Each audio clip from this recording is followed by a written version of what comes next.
Hi, everybody. I'm Rich G. And I'm BJ Flagg, and this is episode 319, How to Be a Digital Nomad. Count me in, Rich. Yes, yeah, me too. So, welcome back to another exciting episode of the Best Small Business Show, the go to podcast for business enthusiasts looking to level up their game.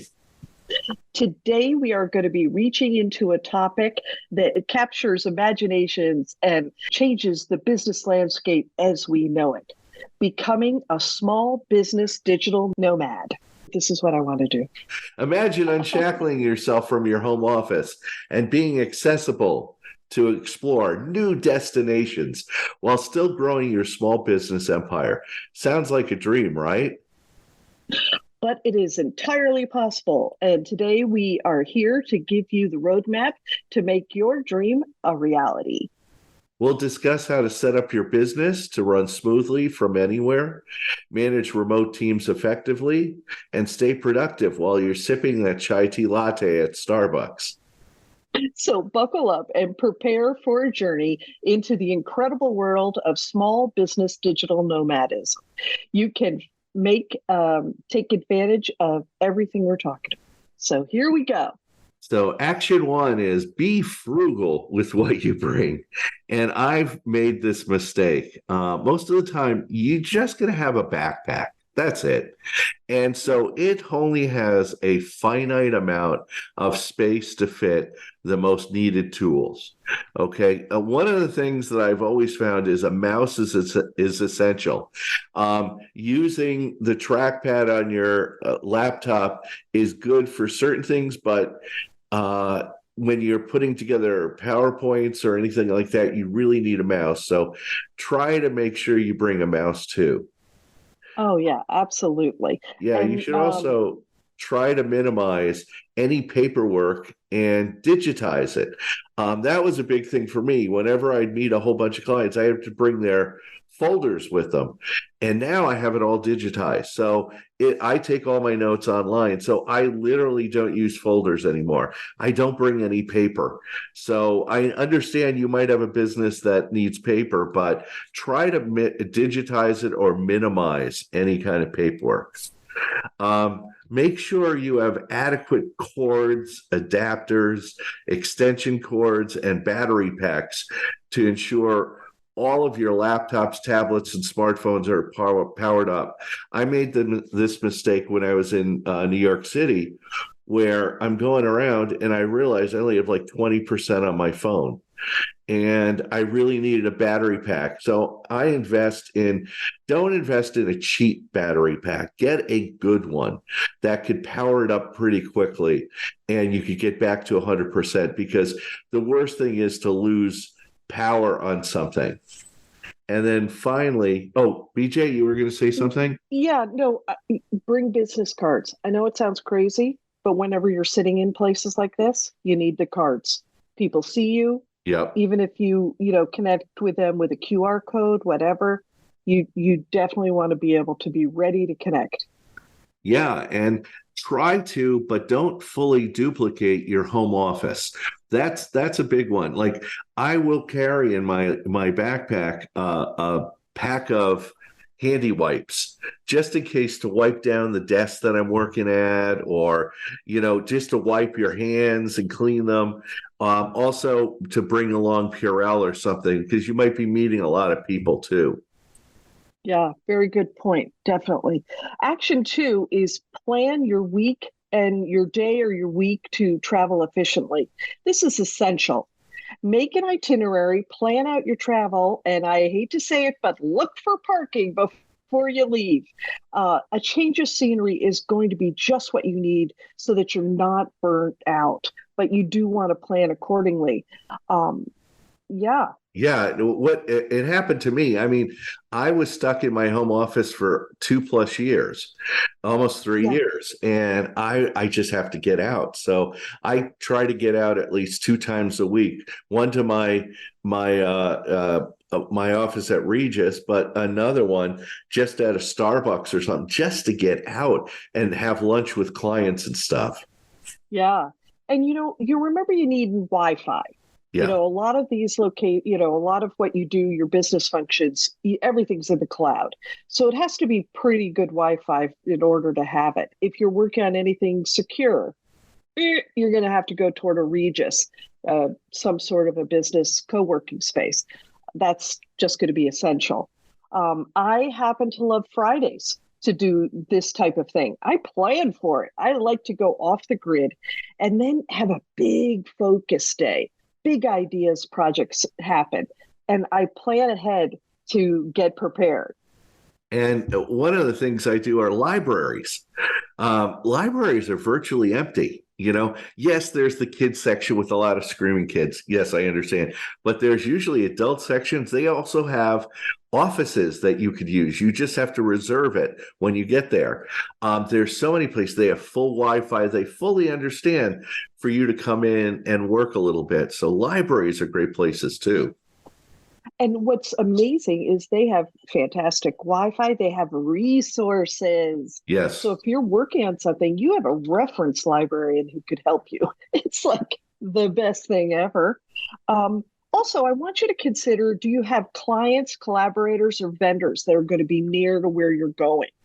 A quick coffee, a great brunch, lunch is essential to plan, because that way you are not only having your break, getting out there, being a digital notepad, but you're also meeting up with people. So a little planning. That's what I want you to do. absolutely.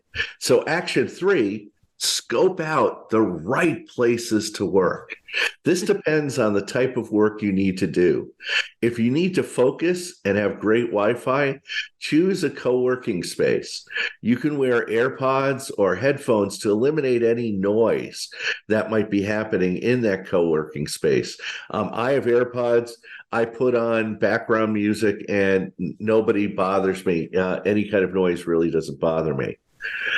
Second, if your goal is to be in a location that is central to town and people are constantly coming in and out, choose the local coffee shop. You never know who you're going to bump into.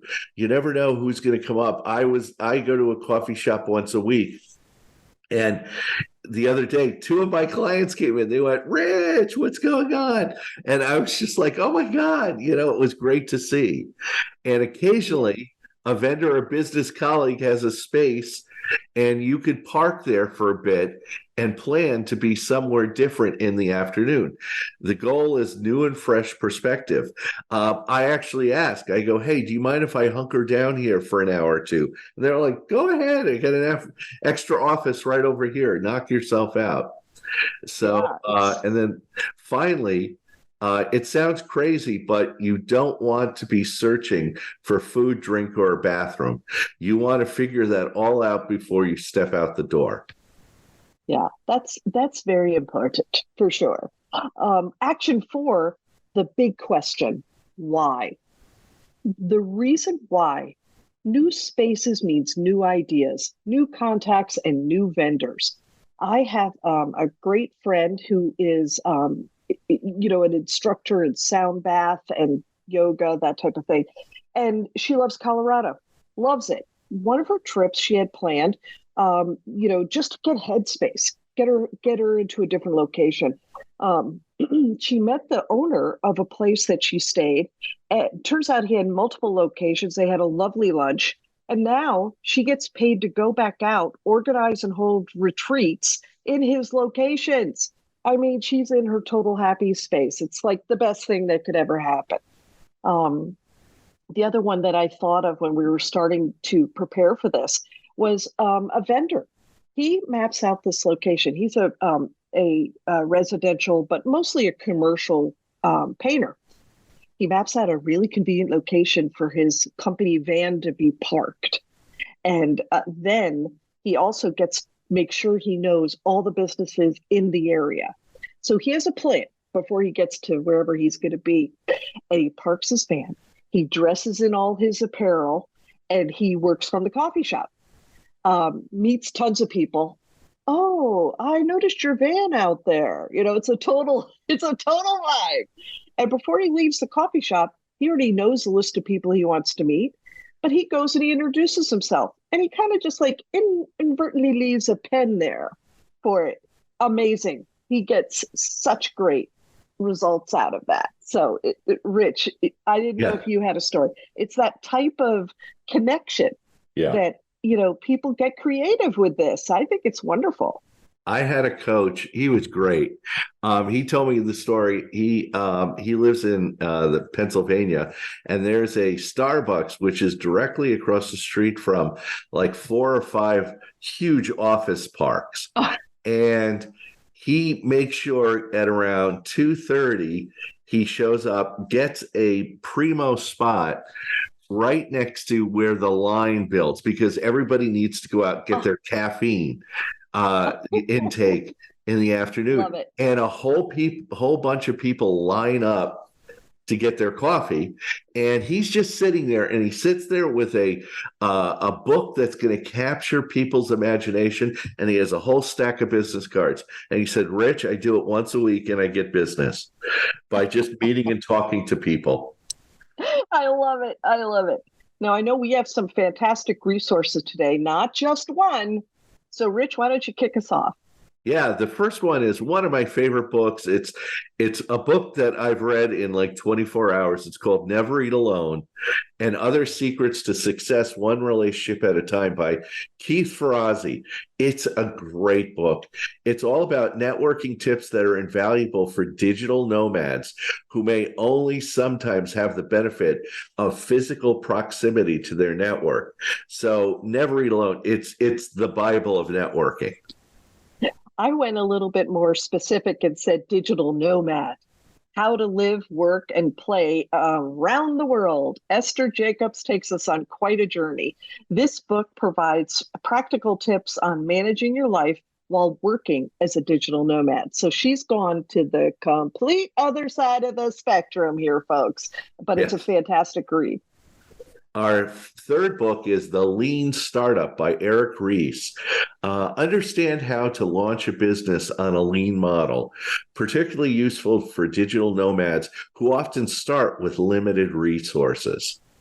Great book. Such a good book. And the last one is The Side Hustle, how to turn your spare time into $1,000 a month or more by Nick Loper. If you're starting small, this book provides lots of tips on how to build a business on the side, perfect for the budding digital nomad. Absolutely love it. So, thank you for tuning in to the Best Small Business Show. If this episode has been valuable to you, subscribe and share it with other budding entrepreneurs who could benefit. And that's it for this week. You can reach out to me at richg.com and find BJ at newrenew.com. Thanks to our editor and producer, Richard Scalzo, who makes everything happen. Have an unbelievable week and catch you later.